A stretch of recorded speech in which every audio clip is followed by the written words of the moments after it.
안녕하세요, 브라운 다이어리입니다. 지금 곁에 누군가 있나요? 아니면 혼자 조용히 사색을 하고 계신가요? 혼자만의 시간을 즐기는 분들도 어느 순간이 되면 누군가가 필요합니다. 오늘은 친구 사귀기가 어려운 분들은 어떤 특징이 있는지 알아보고 어떻게 해야 친구를 사귈 수 있는지 알아보려고 해요. 오늘 이야기에 앞서 제가 영상 제작에 힘이 될 수 있도록 구독과 좋아요 부탁드려요. 쇼펜하우어는 이렇게 얘기했습니다. 인간이 힘든 이유가 고독을 견딜 수 없기 때문이다. 사교를 통해 사람과 관계를 맺는 과정에서 서로 안 맞는 부분이 발견됐을 때 서로에게 상처를 주기도 하고 받기도 합니다.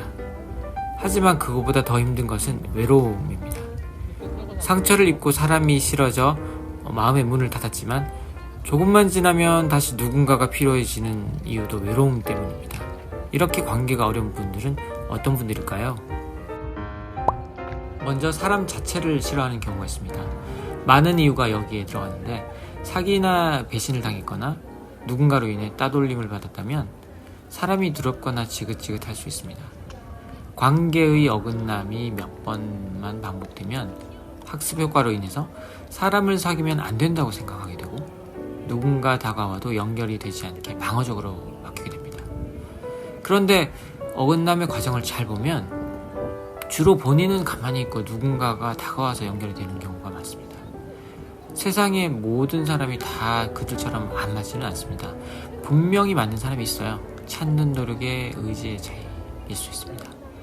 그리고 이런 분들은 착하게 생겨서 쉬워 보이는 분들일 수 있어요. 사람이 많은 번화가를 걸을 때 사람들을 피해서 걸어가지는 않으시나요? 한번 용기를 내서 어깨를 펴고 눈에 힘을 주고 직선으로 뚜벅뚜벅 걸어가 보세요. 다들 길을 비켜줄 거예요. 이제 잠시 착함을 내려놓으세요. 뭔가 달라진 자신을 느낄 거예요. 두 번째 특징은 만남 후 관계를 유지하는 능력에 관한 부분이기 때문에 가장 중요할 수 있습니다.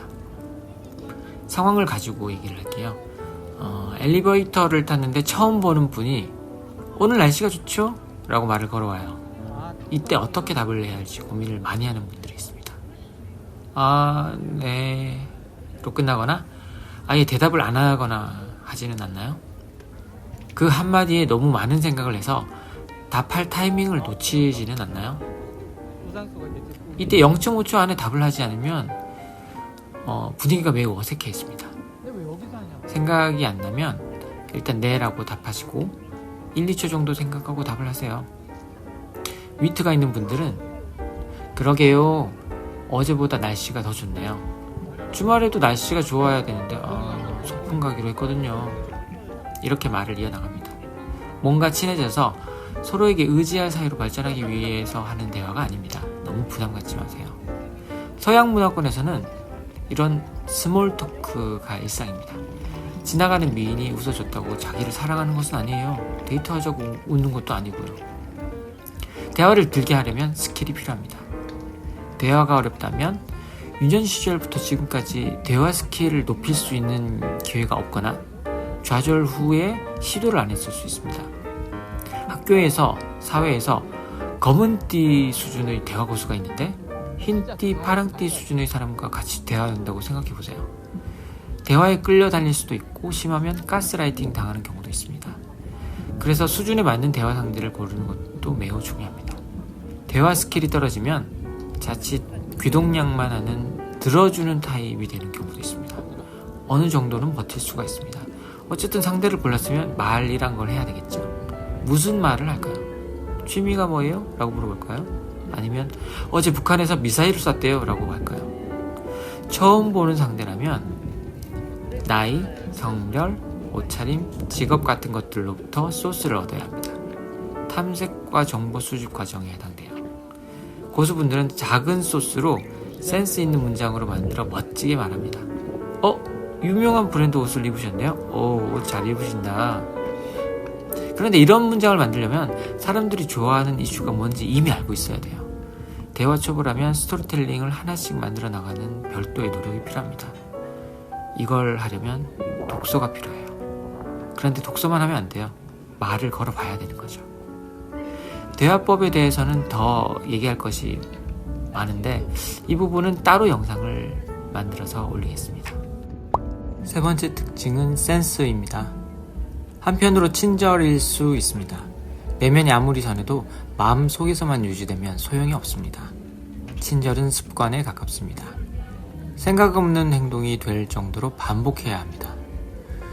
백화점 문을 열고 뒷사람을 위해 문을 잡아주는 행동, 음식점에 가서 본인이 먼저 컵에 물을 따르는 행동, 이런 것들은 매우 사소하지만 상대를 평가하는데 몇 안 되는 기회입니다. 상대방에 대한 배려는 친절임과 동시에 공감일 수 있습니다. 이런 행동을 잘 하지 않는 분들은 상대에게 관심이 없는 경우가 많습니다. 각자 알아서 본인 것만 챙기면 그만이라고 생각하면 안 됩니다. 그리고 센스가 없으면 상대가 어떤 말을 싫어하는지도 잘 이해하지 못합니다. 자신의 주장을 끝까지 관철시켜 벽을 만들기도 하고 상대를 끝까지 설득시켜서 설득당하지 않으면 문제가 있는 것이라고 치부하기도 합니다. 남의 말을 전화한다거나 이간질이 될 수 있는 말을 한다거나 관계를 유지하는 데 전혀 도움이 되지 않는 것들을 스스럼 없이 표현합니다. 상대와 싸우려 하지 마세요. 상대방의 생각을 인정하고 다른 부분이 있다면 너의 생각이 맞을지도 모르겠다. 내가 잘못 생각하는 것일 수도 있는데 내 생각엔 이런 것처럼 조심스럽게 접근하세요. 리액션, 맞장구, 공감 표현, 그리고 내 생각 조금. 이렇게 양념을 버무리면 대화가 풍성해집니다. 네 번째 특징은 먼저 연락하지 않는다는 것입니다. 오는 연락만 받으면 1번에서 설명했던 배신과 같은 일이 일어날 수 있어요. 관계의 수가 어느 정도 되어야 관계의 중요에 따라서 좋지 않은 관계를 정리할 수 있어요. 저는 얼마 전 6년 전에 잠시 배웠던 분에게 전화를 했습니다. 처음에는 기억조차 못하셔서 당황했지만 조금 설명을 드리니까 이후에는 잊지 않고 연락해줘서 고맙다고 하셨어요. 오랜 인연을 다시 끄집어내는 일을 귀찮은 일로 생각하지 마시고 서로의 외로움에서 벗어나고 혹시 모를 서로의 도움을 위해서 하는 행동이라고 생각하세요. 여기서 필요한 것은 용기뿐입니다. 그리고 거절에 대한 걱정을 없애는 것입니다. 여기서 거절은 전화를 받지 않는 것, 왜 전화했냐고 핀잔 주는 것, 무슨 꿍꿍이가 있어서 전화했냐고 의심하는 것, 이런 것들이죠. 괜히 전화한 것일 수도 있다는 후회가 남을 수 있는데 이런 걱정을 하지 마세요. 과거에 이미 선례가 있는 상대라면 과감히 전화번호를 지우시면 되고 가능성이 남은 분들이라면 연락해보고 남길지 지울지 그때 결정하시면 됩니다. 지금 전화번호를 확인해보세요. 다섯 번째 특징은 지나친 진지함입니다. 소위 진지충이라고 하기도 하죠. 다들 가벼운 관계를 선호합니다.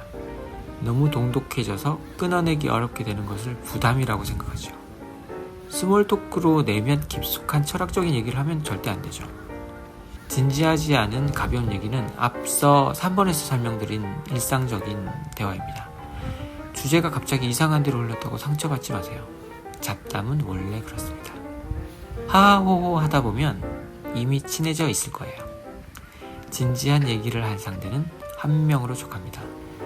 조용한 성격의 내향적인 친구가 있다면 그런 친구에게 한번 진지한 얘기를 해보세요. 오늘 설명드린 5가지 내용만으로 충분하지는 않으실 거예요. 하지만 친구 사귀기 어려운 분들에게 조금이라도 도움이 되었으면 좋겠습니다. 여러분의 마음의 평화를 기원하는 브라운 다이어리였습니다. 다음 영상에서 또 만나요.